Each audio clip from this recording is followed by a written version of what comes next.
Hi guys, welcome back to the community stream. My name is Mary Jane Hunegard and I'm here with Paul Cummings. Welcome to the community stream. Thanks for having me, Mary Jane. Excited to be here. So tell me what you do. I am the Nevada County Office of Emergency Services Program Manager. Have you heard of us before? I've heard of you, yes. Okay, cool. Yes. So how long have you been in Nevada County? We moved here in July of 2013. Okay, so yeah, you've been here long enough to go through some of the wildfires and winter storms and things like that, right? Yes. So that's what we do. Our office prepares the community for all things disaster. And we work through preparedness, mitigation, response, and recovery. And I thought that's what we would talk about today. Okay, that sounds good. Now you guys are under the sheriff's office, am I right about that? We have a deputy from the sheriff's office embedded in our office, but we're actually part of the Information and General Services Department, the broader County of Nevada. Okay, gotcha. So tell me. Let's start at the first square one. So you said you were part of mitigation. Would you say that's the first thing you do? Yeah. So I thought with our limited time today, the things that I would hit would be it's springtime, right? The grass is green. Hopefully the rain will start to slow down and we're going to get that springtime feel. And so we should start to think about things that we can do to get ready for fire season, right? So we can talk about defensible space work, checking our family plan, and then putting our mind into that mindset for fire season again, which I know is a little scary, right? But as residents, it's something that we got to do. So when would you say fire season begins? Good question. I don't have my crystal ball. It's broken. It's in the shop. But CAL FIRE usually comes out and they'll announce kind of an official start to fire season. But a good indicator of that is May 1st, which is tomorrow. I don't know if you guys can believe that. We're already almost into May. No. But CAL FIRE has said that starting tomorrow we have to have burn permits. So I'm not sure if you do the pile burning on your property.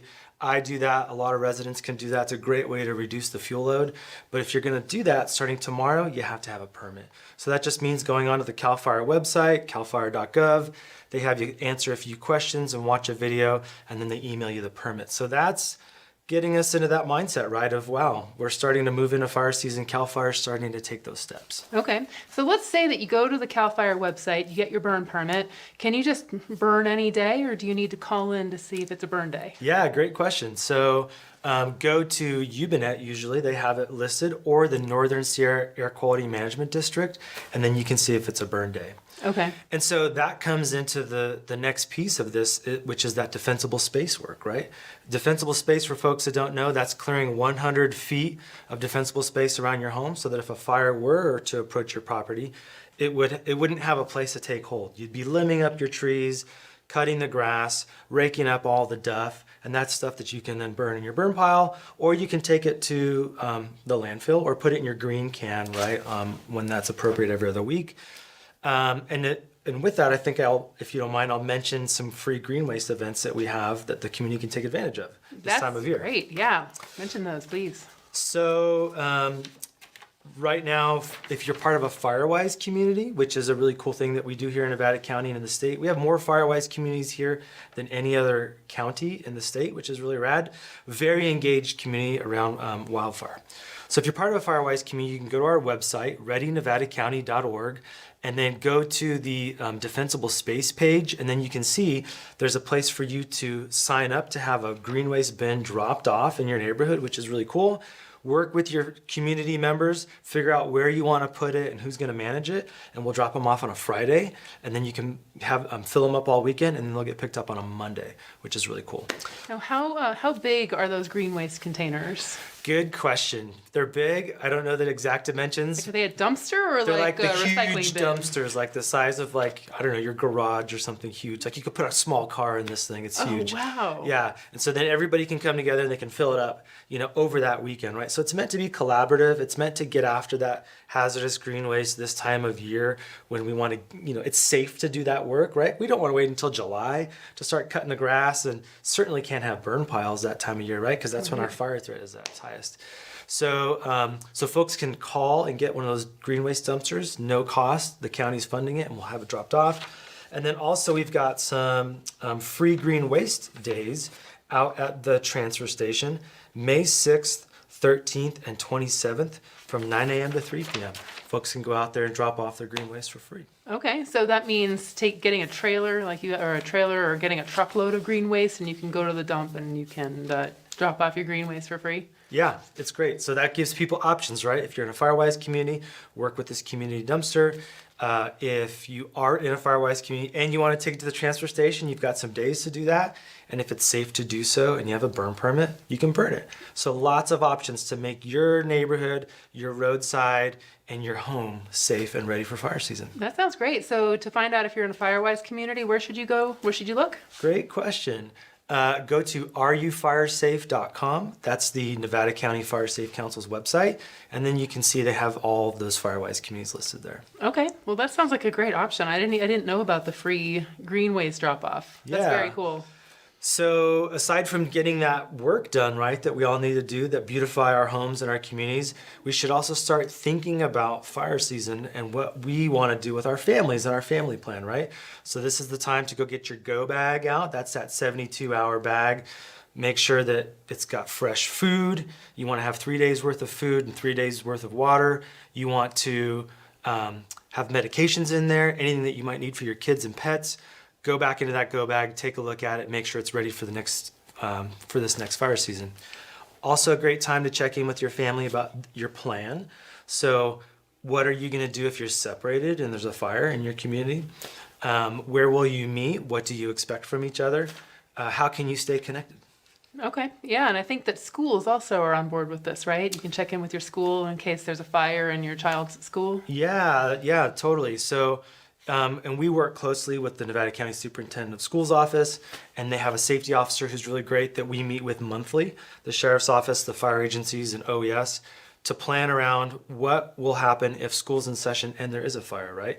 They may shelter in place those students, and that in a lot of instances they actually don't want parents to go to the school because they may be going towards a hazard and creating traffic conditions. So but yeah, having a plan, right? Talk to your kids about you may have to hang out in the school and listen to your teachers, and that the firefighters may come around and kind of protect you in that space, and then wait until you can maybe get bust out or it's safe to get picked up. So having that conversation, have that conversation with your school administrator and then with your kids. Okay, sounds good. So we've covered fire safety. So tell me, so it being May now, are there any other emergencies that you'd like us to see the community plan for?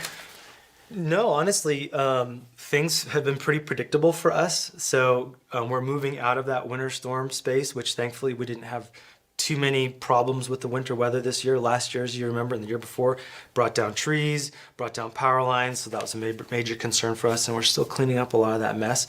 So really, we want folks to lean hard into cleaning up their mess from the previous storms, getting their homes safe, working on their plan, figuring out how they're going to stay in contact, making sure that they know where to get information from trusted news sources, and really just getting ready for fire season, because in a month we're going to start seeing those spot fires. We're going to start to hear those sirens, and before you know it, we'll be in that space. Nothing to be afraid of, right? Don't be scared. Be prepared. Sounds good. I like it. So how are we doing on time? Okay, thank you. So let's see. Do you want to just tell me a little bit more about OES and how you guys work in the community? Yeah, sure. A major part of what we do really is to prepare folks for when these events occur, and then be there with the first responders to respond when they occur. So a lot of what we do are events like this, engaging the community around all hazards, establishing that relationship and that dialogue so that when these things happen, the residents are operating almost autonomously, right? They have that personal responsibility, and they have that knowledge that they need to have, so that when a fire kicks off, they know just what to do. Nice. Okay, and so you mentioned that you partner with school districts. Are there any other partner organizations you'd like to mention? Yeah, there's a lot of different folks that we work with: the Nevada County Fire Safe Council, the Coalition of Firewise Communities, local law enforcement, the fire districts, all the people that need to be at the table. One of the best things I can say about this community is we have great relationships, great coordination. We're just the right size. We're not too big, we're not too small, that we can actually get a lot done, and everybody's really ready for fire season. True. Thank you. Well, thank you so much, Paul Cummings. I appreciate you coming in today. And we will be right back with my next guest. If you are dining outside at a restaurant and someone is smoking a cigarette or using an electronic smoking device, you are being exposed to secondhand smoke. But what if you're in your own home and a neighbor's smoke is drifting in? Every person should have the right to live in a smoke-free environment to protect their health and the health of their family.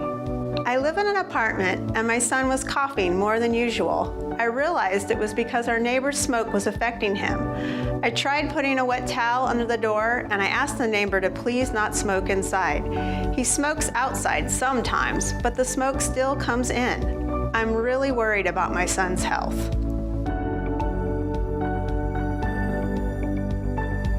People in our community are facing this problem every day. Often the residents affected live in apartments, condos, or other multi-unit spaces. Many people are unaware that all secondhand smoke is dangerous. This includes smoke from vapes, hookahs, and cannabis too. Take action today to help protect some of our most vulnerable community members from the dangers of secondhand smoke. Let's make living smoke-free an option for all Nevada County residents. Go to smilenevadacounty.com to share your story, get involved, or to find ways to quit. The Nevada County Tobacco Prevention Program is here to help.